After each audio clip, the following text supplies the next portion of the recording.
The Israeli Navy or the IDF as a whole does not have any intention whatsoever to get in some kind of a confrontation. On the contrary, we're concerned with one thing: the safety of the people in Israel. And when you have a marine blockade because you have terror from the sea, you have to enforce this marine blockade. I'll remind the viewers that only 6 months ago we had a civilian ship coming into Israel from another country filled with weaponry and ammunition. It was destined to Hamas and Hezbollah. And we cannot allow a situation in which the sea is an open front for weapons. This is why we are here, to make sure that the Israelis are safe and sound.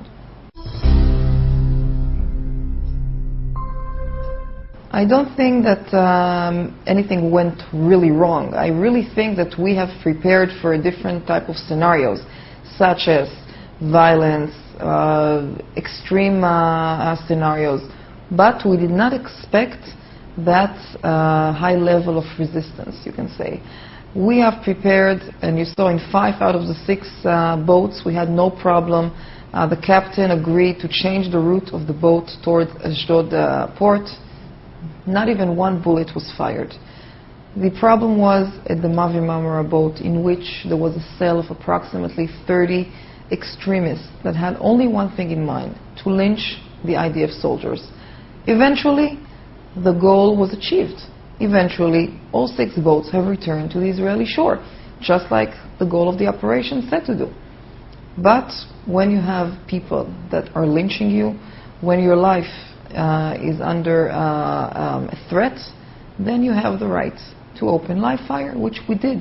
And the only people that were hit from this fire were the ones that were violent, the ones that were extreme, the same people that tried to kill our soldiers.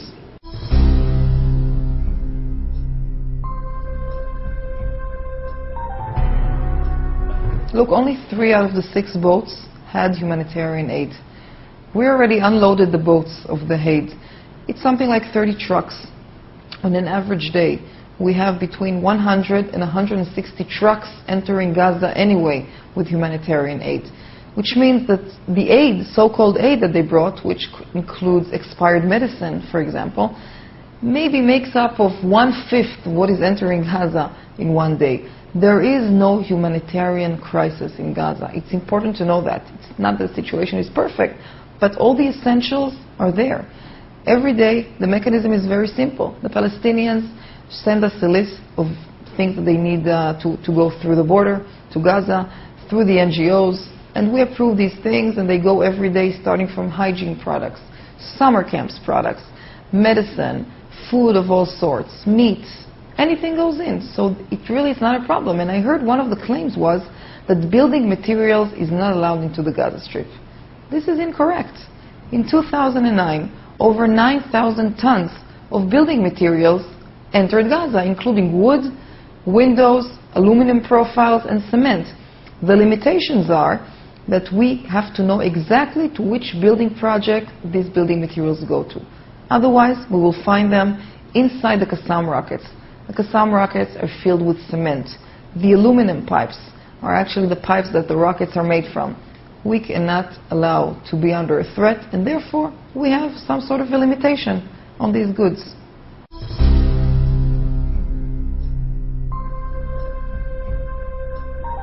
Well, we found some interesting things on board of the Mavi Marmara. For example, we found shells, empty shells, shells that were fired. But these are bullets that the IDF does not use. So one of the assumptions that we're looking into is the fact that they used some kind of guns or heavy weapons and threw it to the sea.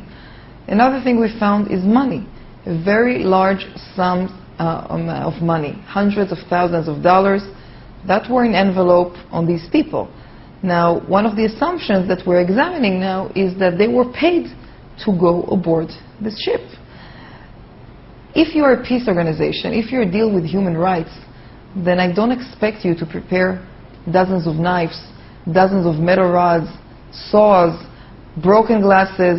I don't know any human rights organization in the world that this is its tools. And here in this situation, we saw an angered mob that had only one goal, and it was not the humanitarian aid. It was to lynch IDF soldiers. And on the Mavi Mamre, there was no humanitarian aid, just extremists.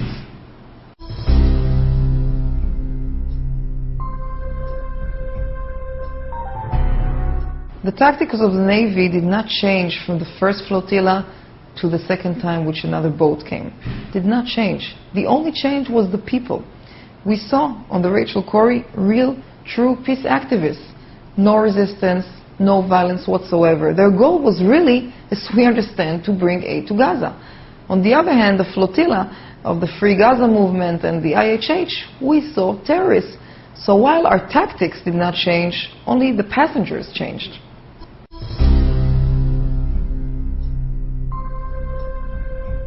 Our number one concern is not PR.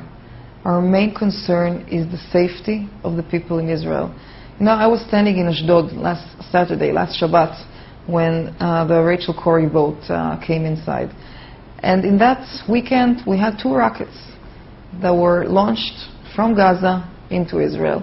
This is a constant situation. This is a terroristic situation in which we cannot allow to let our civilians experience.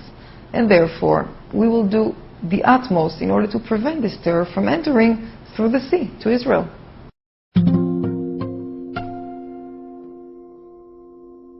The message is very clear. If you are truly representing a human rights organization, and if you truly care about the welfare of the people in Gaza, we have no problem of transporting the goods from the Ashdod port after inspecting it security-wise and then bringing it to the Gazans. If not, then I understand its provocation, because anyone that wishes to help the Gazans should and welcome to bring his goods to the Ashdod port. We will inspect it and then we will bring it to the people of Gaza.